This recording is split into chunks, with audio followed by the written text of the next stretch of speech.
1 Kings 10. And when the Queen of Sheba heard of the fame of Solomon concerning the name of Jehovah, she came to prove him with hard questions. And she came to Jerusalem with a very great train, with camels that bear spices, and very much gold and precious stones. And when she was come to Solomon, she communed with him of all that was in her heart. And Solomon told her all her questions. There was not anything hid from the king which he told her not. And when the Queen of Sheba had seen all the wisdom of Solomon, and the house that he had built, and the food of his table, and the sitting of his servants, and the attendance of his ministers, and their apparel, and his cupbearers, and his ascent by which he went up unto the house of Jehovah, there was no more spirit in her. And she said to the king, It was a true report that I heard in mine own land of thine acts, and of thy wisdom. Howbeit I believed not the words, until I came. And mine eyes had seen it, and behold, the half was not told me. Thy wisdom and prosperity exceed the fame which I heard. Happy are thy men, happy are these thy servants, that stand continually before thee, and that hear thy wisdom. Blessed be Jehovah thy God, who delighted in thee, to set thee on the throne of Israel, because Jehovah loved Israel forever, therefore made he thee king, to do justice and righteousness. And she gave the king 120 talents of gold, and of spices very great store, and precious stones. There came no more such abundance of spices as these which the Queen of Sheba gave to King Solomon. And the navy also of Hiram, that brought gold from Ophir, brought in from Ophir great plenty of almug trees and precious stones. And the king made of the almug trees pillars for the house of Jehovah, and for the king's house harps also, and psalteries for the singers.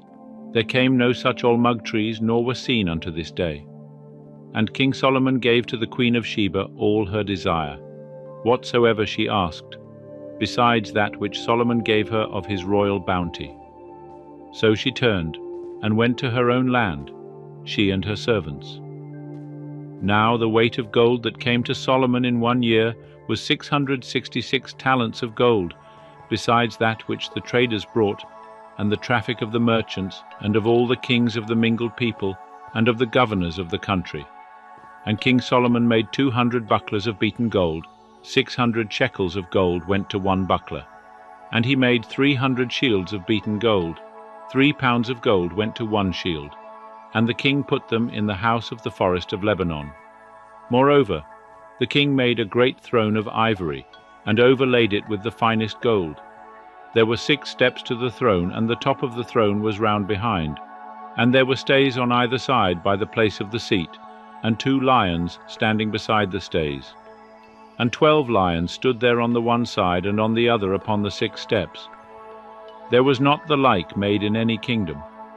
And all King Solomon's drinking vessels were of gold, and all the vessels of the house of the forest of Lebanon were of pure gold, none were of silver. It was nothing accounted of in the days of Solomon. For the king had at sea a navy of Tarshish with the navy of Hiram.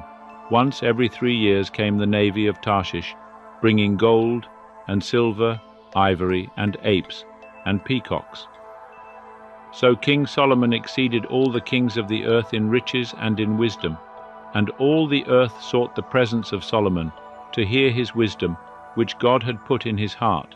And they brought every man his tribute, vessels of silver, and vessels of gold, and raiment, and armor, and spices, horses, and mules, a rate year by year. And Solomon gathered together chariots and horsemen, and he had 1,400 chariots, and 12,000 horsemen, that he bestowed in the chariot cities, and with the king at Jerusalem. And the king made silver to be in Jerusalem as stones, and cedars made he to be as the sycamore trees that are in the lowland, for abundance. And the horses which Solomon had were brought out of Egypt, and the king's merchants received them in droves, each drove at a price. And a chariot came up and went out of Egypt for 600 shekels of silver, and a horse for 150. And so for all the kings of the Hittites and for the kings of Syria did they bring them out by their means.